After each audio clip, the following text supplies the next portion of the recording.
प्रिय मित्रों, भाइयों बहनों और प्यारे बच्चों, मैं आर के सिंह एक बार फिर से आप सभी का यूट्यूब चैनल शिक्षा सेवा सेतु पर हार्दिक स्वागत करता हूं।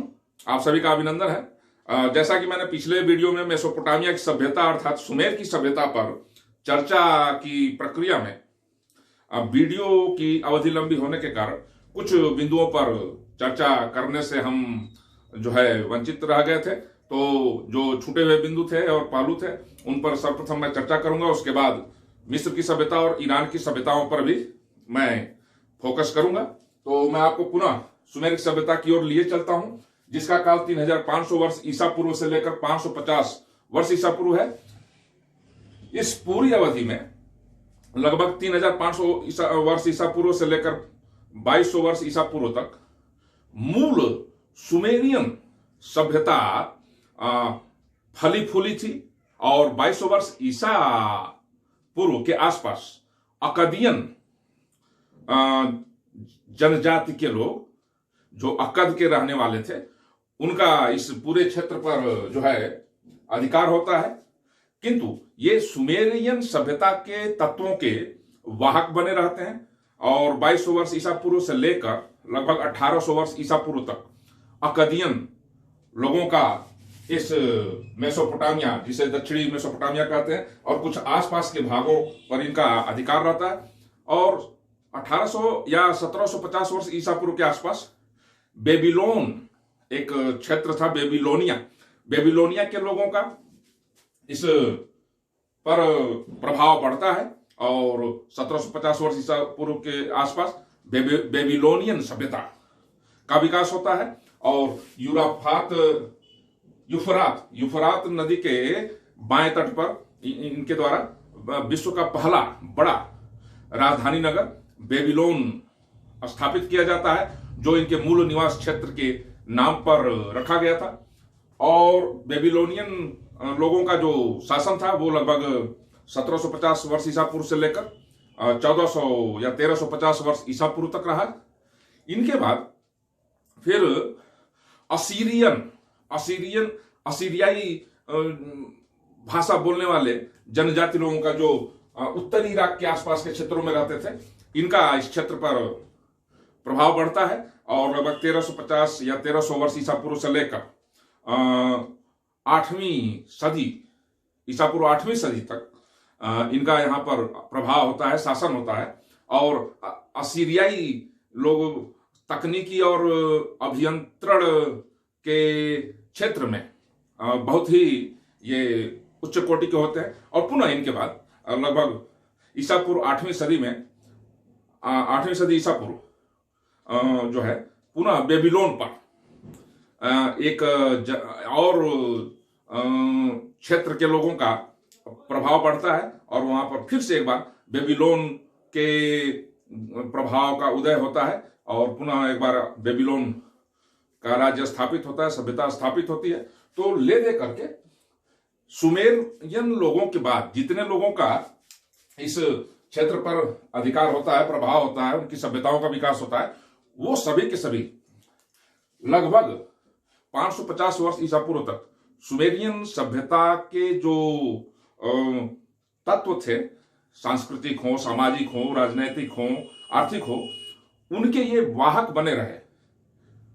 और सुमेरियन सभ्यता की जो लिपि थी, जिसे विश्व की पहली लिपि का दर्जा प्राप्त है, जिसे क्यूनेफार्म या क्यूनेफार्म लिपि का नाम दिया जाता है, यह जो लिपि है सुमेरियन भाषा की जननी होने के साथ साथ अकदियन भाषा, अल्माइट भाषा, असीरियाई भाषा, तमाम भाषाओं की ये जननी भी साबित हुई। अब मैं आपको लेके चलता हूं तकनीकी की ओर। सुमेरियन सभ्यता के लोग पहिए का प्रयोग करते थे। ये पहिए का निर्माण कर उसका तरह तरह से प्रयोग करते थे। जैसे 2 पहियों के रथ का प्रयोग करने का इनके द्वारा प्रमाण मिला है और रथ का प्रयोग करने के साथ साथ जो घोड़ों को उसमें बांधने का जो रथ का साज होता है, साज, वो भी प्राप्त हुआ है। लगाम की जो व्यवस्था होती है वो भी प्राप्त हुआ है और तीर, तरकस और कुदाली और हल, तरह तरह के जो है औजार और उपकरण प्राप्त हुए जो जिनका ये प्रयोग करते थे। कला की बात की जाए और शिल्प की, तो कला के क्षेत्र में और शिल्प के क्षेत्र में इन्होंने संपूर्ण मानव जाति की अगुवाई की है। सर्वप्रथम मेसोपोटामिया अर्थात सुमेर की सभ्यता के लोगों ने ही जो है जो मिट्टी या चीनी मिट्टी के जो बर्तन या पात्र बनाए जाते थे उन पर जो है तैल चित्रों की सहायता से उनकी साज सज्जा की है। और शिल्प की बात की जाए तो शिल्प के क्षेत्र में विशेषकर चांदी, सोने की धातुओं के आभूषण और बहुमूल्य रत्न और पत्थरों के आभूषण बनाने का शिल्प भी इसमें इस सभ्यता में जीवित था। और हथकरघा या हस्तशिल्प की बात की जाए तो उसमें और भी सब बातें आती हैं। बुनाई के कार्य, ऊनी वस्त्र भी बनाए जाते थे।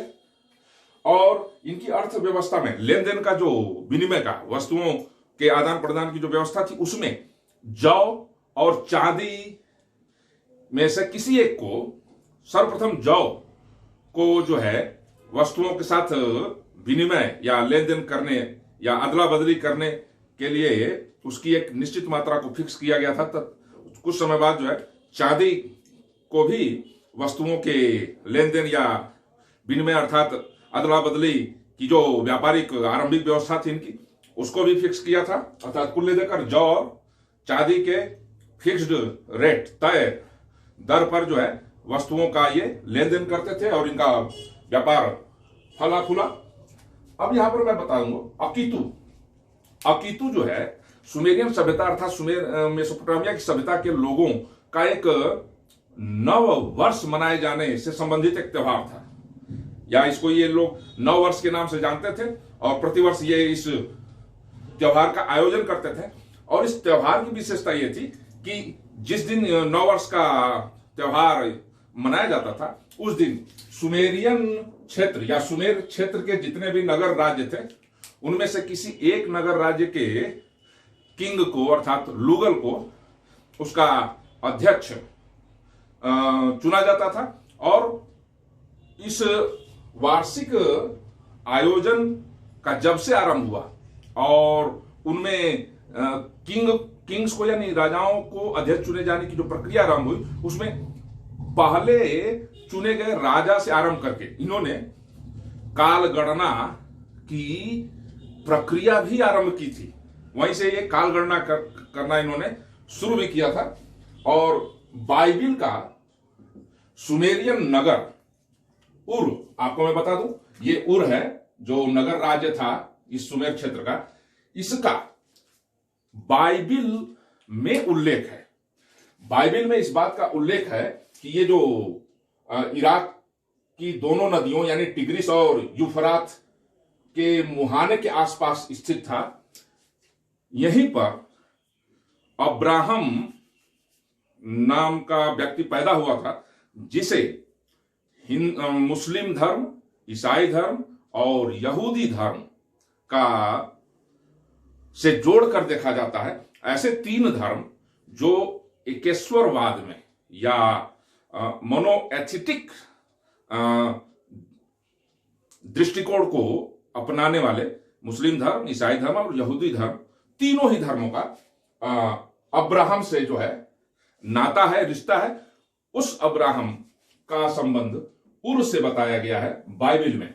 अब मैं सेना और कृषि की बात कर दूं तो ये कृषि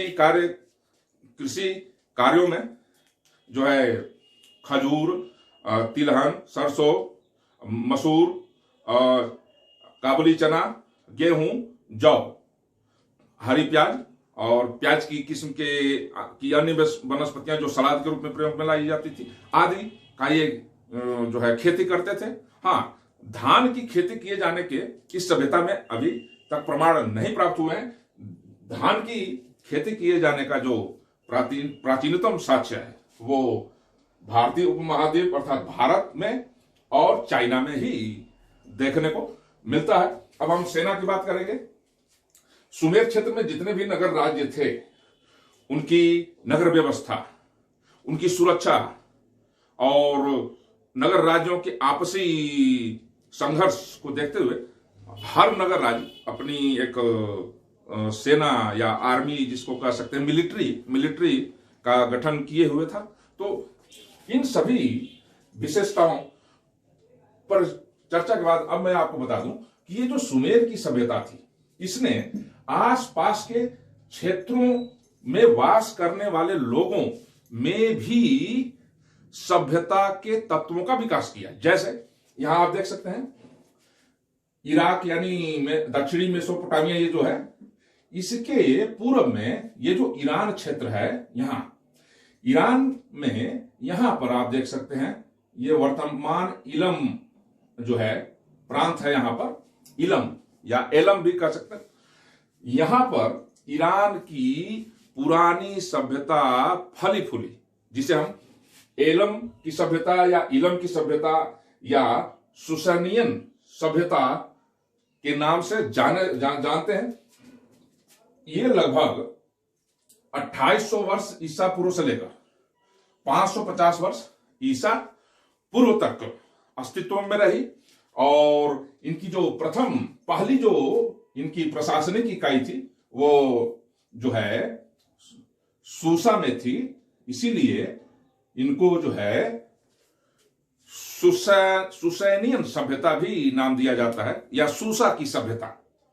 और इस सभ्यता के लोगों में जिस भाषा का विकास हुआ उसे अलमाइट भाषा कहते हैं और इस भाषा का जन्म सुमेर की लिपि, जिसे हम क्यूनिफार्म या क्यूनेफार्म लिपि कहते हैं, उससे हुआ। और लगभग 2800 वर्ष ईसा पूर्व से लेकर 1800 या 1600 ईसा पूर्व तक जो है एलम की सभ्यता या अलमाइट भाषा बोलने वाले लोगों का इस ईरान के पश्चिमी और दक्षिण पश्चिमी क्षेत्र पर प्रभाव रहा, जिसके प्रशासनिक या शासन की जो इकाई थी या केंद्र था वो सूसा था। इसके बाद यहां थोड़ा सा इसके उत्तर में हम चलते हैं, यहां पर मिदिया, जिस आधुनिक मिदिया भी एक प्रांत है, प्रोविंस है ईरान में। इस क्षेत्र के लोग जो भाषा बोलते थे उसको मिदीज भाषा का नाम दिया, मिदीज लैंग्वेज या मिदीज लैंग्वेज बोलने वाले इन लोगों का यहां पर प्रभाव होता है और यहां से मिदियाई या मिदियन साम्राज्य का लीजिए या राज्य की स्थापना होती है। और मिदियन जो राज्य होता है वो 1500-1600 वर्ष ईसा पूर्व से लेकर जो है ये 8वीं सदी ईसा पूर्व तक अस्तित्व में होता है और 8वीं सदी ईसा पूर्व से लेकर 6ठी सदी ईसा पूर्व तक ये अस्तित्व में होता है। और 6ठी सदी ईसा पूर्व में यानी लगभग 550 वर्ष ईसा पूर्व के आसपास खुजिस्तान, ये देख सकते हैं आप, ये जो प्रांत है यहाँ का ईरान का, ये वर्तमान खुजिस्तान प्रांत है। इस खुजिस्तान में साइरस नाम का एक शासक मिदियन साम्राज्य या कह लीजिए राज्य के अंडर में रहकर या उसके अंतर्गत जो है राज्य करता था। लेकिन 6ठी सदी ईसा पूर्व यानी लगभग 550 वर्ष ईसा पूर्व के आसपास यह जो है मिदियन राज्य के अंतिम शासक या सर्वाइविंग किंग को हरा करके अखमनी साम्राज्य की स्थापना करता है। साइरस द्वितीय, जिसे यूनानी लोग साइरस द एल्डर कहते हैं और जिसे इतिहास में साइरस द ग्रेट के नाम से भी जाना जाता है, उसके द्वारा मिदियन साम्राज्य को तहस नहस किया जाता है या उस पर अधिकार किया जाता है और भविष्य का साम्राज्य का उत्तराधिकारी जो है अखमनी साम्राज्य होता है और जिसे साइरस द्वितीय द्वारा स्थापित किया जाता है। साइरस द्वितीय द्वारा स्थापित अखमनी साम्राज्य विश्व की समकालीन यानी उस समय की विश्व के विभिन्न भागों में जो राज्य क्षेत्र थे या कह लीजिए जो साम्राज्य स्थापित किए गए थे भिन्न भिन्न भागों, उसमें यह सबसे बड़ा समकालीन साम्राज्य था। अर्थात हम कह सकते हैं कि साइरस द्वितीय अर्थात साइरस द ग्रेट या साइरस द एल्डर विश्व का पहला जो है बृहद साम्राज्य निर्माता और सबसे बड़ा साम्राज्य का शासक सिद्ध हुआ। अब हम चलते हैं जरा ये मिस्र की ओर। मिस्र की सभ्यता के बारे में बता दूं कि मिस्र की जो सभ्यता है मेसोपोटामिया की सभ्यता की ही भांति यह भी एक नदी घाटी, मुख्य रूप से नील नदी घाटी क्षेत्र में उसके बाढ़ जनित उपजाऊ जलोढ़ मिट्टी से निर्मित मैदान में इसका उद्भव हुआ। यह सभ्यता फली फूली और इनके आर्थिक रूप से संपन्न होने पर इन्होंने भी एक सुव्यवस्थित या कह सकते हैं विश्व की एक अनोखी नगरी सभ्यता को जन्म दिया।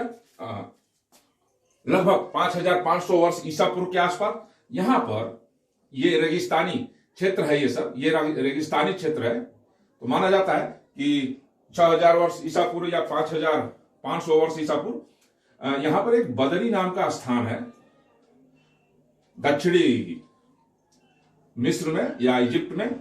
यहां पर एक पुरानी सभ्यता के चिन्ह या निशान पाए गए हैं जिसको बदरियन सभ्यता कल्चर कहते हैं, सभ्यता नहीं संस्कृति। और बदरियन संस्कृति के बाद एक यहां पर नगदा संस्कृति भी पाई गई है और ये नबियन रेगिस्तान है, आप देख सकते हैं। ये नील नदी के दोनों ओर दक्षिणी जो मिस्र है इसके दोनों ओर नबियन डिजर्ट का विस्तार है। इस नबियन रेगिस्तान में भी एक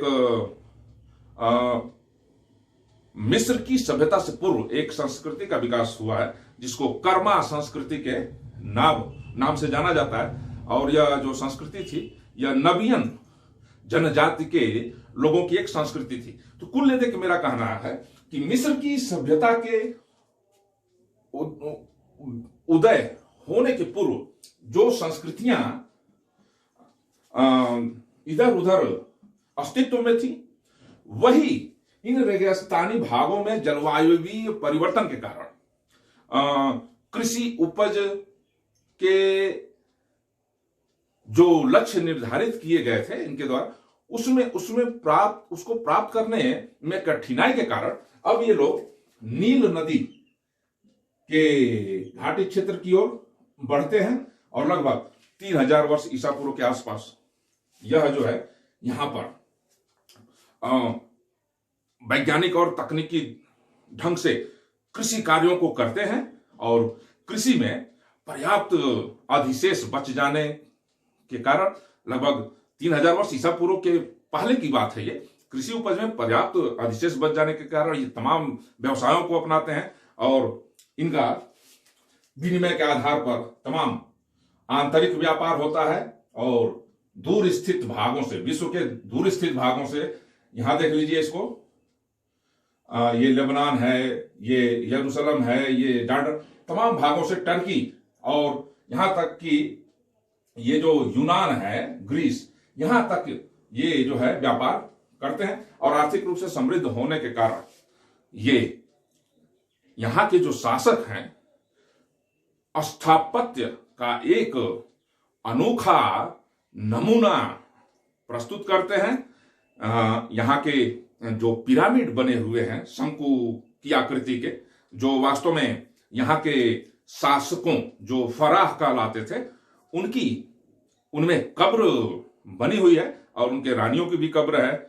कुछ कुछ पिरामिडों में जो है शंकुओं में उनके नौकर इत्यादि की भी कब्रें बनाई गई हैं। और यह इन कब्रों का इस तरह से बनाया जाना शासकों द्वारा इस बात का एक उदाहरण है कि इनमें जीवन के प्रति मोह और पुनर्जन्म में विश्वास का एक उदाहरण है। और इनमें यह भी भावना थी कि हमारी मृत्यु के बाद लोग हमें देवताओं की भांति पूजें, क्योंकि इन शासकों द्वारा जिन्हें फराह कहा जाता है, ये मंदिरों को पर्याप्त सहयोग देते थे और मंदिरों के पुजारियों से यह अपेक्षा करते थे कि मंदिरों के पुजारी फराह यानी किंग्स के प्रति जनता में जो है सम्मान की भावना और समर्पण की भावना में अभिवृद्धि करें और उनकी मृत्यु के पश्चात पिरामिड में अर्थात उनकी जो कब्रें हैं उनका वो पूजन अर्चन भी करें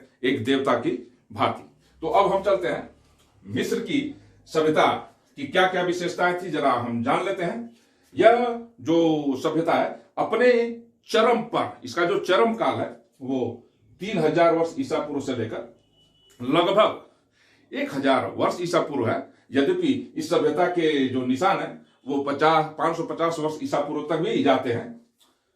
मिस्र की सभ्यता के लोगों ने विश्व को हेरोग्लिफिक लिपि का योगदान दिया है, यानी इन्होंने एक लिपि विकसित की जिसे हेरोग्लिफिक लिपि कहते हैं। इस लिपि की विशेषता ये थी, इनमें कुछ चिन्हों के साथ साथ जिन्हें हम अक्षर कह सकते हैं प्राकृतिक वस्तुओं के चित्र भी इस लिपि में अंकित किए गए हैं और यही कारण है कि यह लिपि अपने आप में 2-3 तरह की विशेषताओं का सम्मिश्रण लिए विशिष्ट मानी जाती है। और यह लिपि यूनान और रोमन या पश्चिमी देशों की लिपियों का जो जन्म हुआ,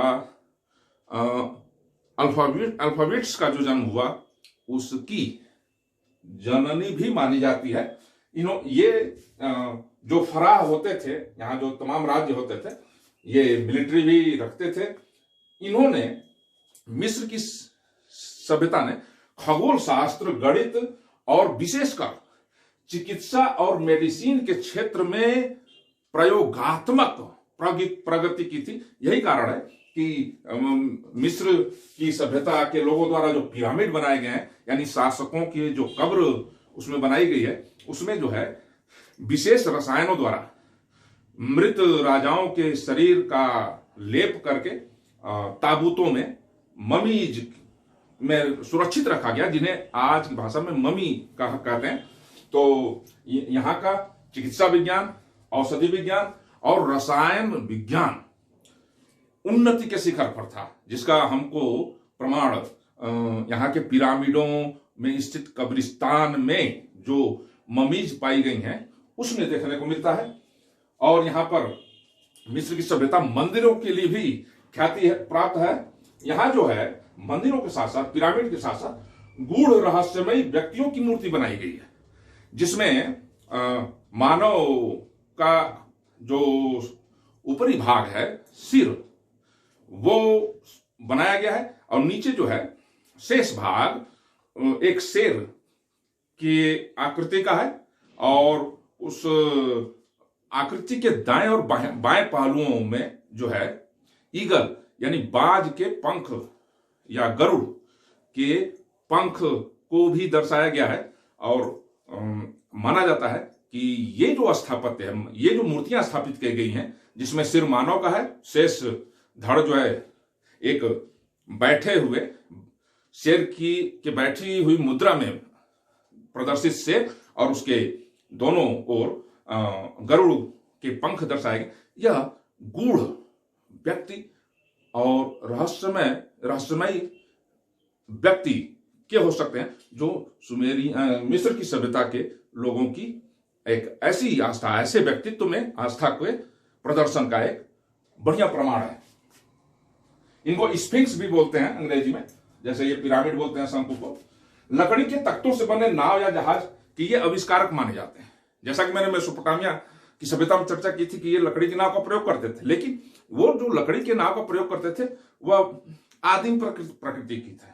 लेकिन लकड़ी के तख्तों को जोड़ करके, प्राकृतिक रेशों से बांध करके और किलकित करके जो एक नाव की शकल हो सकती है लकड़ी के तख्तों के नाव की, उस लकड़ी के तख्ते की नाव के ये सर्वप्रमुख या सर्वप्रथम आविष्कारक थे और उनके प्रयोग करता थे। मिट्टी के बर्तनों पर ये बूटेदारी के कार्य के लिए जाने जाते हैं। पहली बार विश्व की जितनी भी सभ्यताएं मिली प्रकाश में आई, उनमें मिस्र की सभ्यता एक ऐसी सभ्यता है जिसमें मिट्टी या चीनी मिट्टी के पात्रों पर बूटेदारी का कार्य किया गया है। कांच की तकनीकी हेतु ये प्रसिद्ध थे। यह पहली ऐसी सभ्यता है जिसमें कांच बनाने और कांच के सामग्रियां निर्मित करने की तकनीकी की कुशलता देखने को मिलती है, दक्षता मिलती है। एक और जो अनोखी बात है, हित्ती जनजाति जो पूर्वी सीरिया की एक या तुर्की, ये पूर्वी तुर्की है, यहां पर रहने वाली लड़ाकू हित्ती नाम की जनजातियों से युद्ध के अंतर्गत विश्व का प्रथम रिकॉर्डेड शांति समझौता के लिए भी ये प्रसिद्ध है। मिस्र की सभ्यता या कह सकते हैं मिस्र के शासकों ने लड़ाकू हित्ती जनजातियों से विश्व का ऐसा शांति समझौता किया है जो इतिहास में एक रिकॉर्डेड शांति समझौता है। अर्थात मिस्र की शासकों ने ही सबसे पहली बार विश्व का एक ऐसा शांति समझौता किया है युद्ध संबंधी हित्तियों के साथ, जो बढ़िया ढंग से, व्यवस्थित ढंग से रिकॉर्डेड है। रिकॉर्डेड प्रमाण को हम वैज्ञानिक प्रमाण करते हैं। विश्व का प्रथम 365 दिनों के उल्लेख सहित या 365 दिनों को सम्मिलित करते हुए पांचांग विकसित करने का श्रेय इन्हीं को जाता है। यानी 365 दिनों से युक्त वार्षिक पंचांग मिस्र सभ्यता की देन है। और 2700 BC यानी 2700 वर्ष ईसा पूर्व के आसपास जो पहला पिरामिड बनाया गया यहां, वो सक्कारा, यहां देखिए ये सक्कारा है, यहां पर बनाया गया, ये सबसे पुराना पिरामिड है। और इस सक्कारा के पिरामिड पर ही विश्व का पहला रिकॉर्डेड यानी उत्कीर्ण करके लिखा गया, खुदाई करके लिखा गया दीवार पर, पहला धार्मिक साहित्य जो कि अंतिम संस्कार की प्रक्रिया से संबंधित था, वो देखने को मिलता है। और यहां के शासक अपने आप को जो है फराह करते थे और अपने आदि देवता होरस का वंशज मानते थे। और यही धारणा सामान्य जनता में जो है उच्च वर्ग के लोगों द्वारा और पुजारियों के स्तर पर स्थापित की गई थी। यही कारण है कि इनको देवतुल्य माना जाता था और इनकी कब्रों के प्रति वहां की जनता में आदर भाव, सम्मान की भावना स्थापित थी। अब हम आपको लेकर चलते हैं यूरोप की सभ्यता। ये देखिए, ये हमने भूमध्य सागर दिखाया हुआ है। ये इस भूमध्य सागर में आप ये देख सकते हैं, ये क्रीट एक द्वीप है, आइसलैंड है, क्रीट आइसलैंड। ये वर्तमान में ये जो यूनान है, जिसको ग्रीस कहते हैं, इसी के अंतर्गत आता है। लेकिन पुरातन समय में यह ग्रीस का भाग ना होकर अपने आप में एक स्वतंत्र इकाई हुआ करता था। और इसी क्रीट द्वीप पर, जो कि एजियन सागर में है, ये एजियन सागर कहलाता है। भूमध्य सागर को कई छोटे छोटे सागरों का नाम दिया गया है भौगोलिक विशेषताओं के आधार पर। तो यहां एजियन सागर में ये स्थित है। तो इसी क्रीट में, क्रीट द्वीप पर यूरोप की पहली सभ्यता ने जन्म लिया और फली फूली।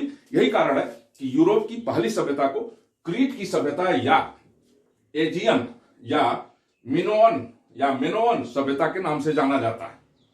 एजियन सभ्यता इसलिए क्योंकि ये एजियन सागर में स्थित द्वीप पर विकसित हुई, जन्म ली।